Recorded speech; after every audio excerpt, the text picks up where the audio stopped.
Баршаңызға белгілі, Түркістан облысы республика көлемінде қылмысы ең аз облыс қатарында. Мұны зор мақтанышпен айта аламыз. Осының барлығы түркістандық тәртіп сақшыларының тәулік бойы тынымсыз атқарған жұмысының нәтижесі.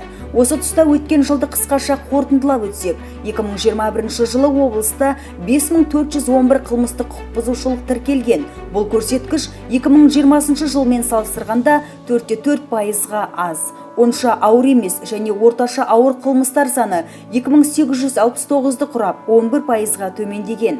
Бөтен мүлікті ұрлау қылмыстары 26,4%-ға азайып, ашылуы 61,8%-ға көтерілген.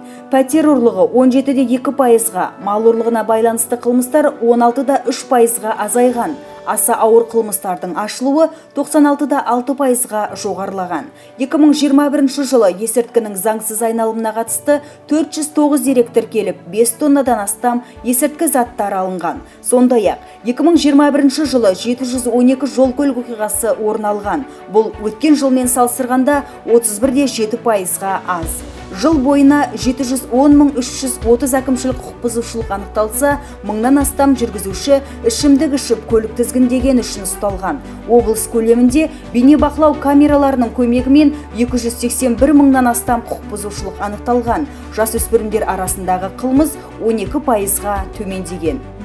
Қазіргі таңда Түркістан облысы полиция департаментінің бастығы болып жаңадан тағайындалған полиция генерал-майоры Мұрат Қабденов өзінің туған жеріндегі қызметін зор құлшыныспен, асқан жауапкершілікпен бастап кетті.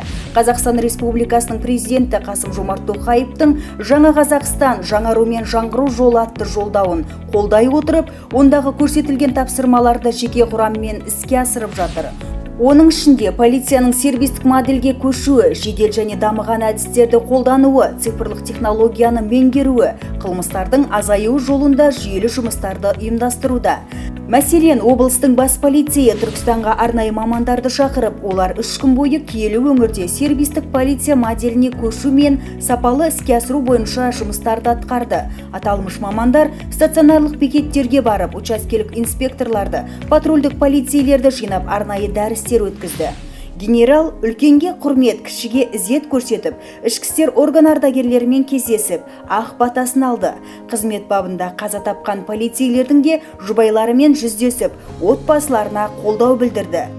Қордаланған мәселелерді қарап, тиісті полиция басшыларына тапсырмалар берді. Алдын ала жазылған халықпен апта сайын кездесіп, олардың ой-пікірін білуде генерал Мұрат Қабденовтың назарынан тыс қалып жатқан жоқ.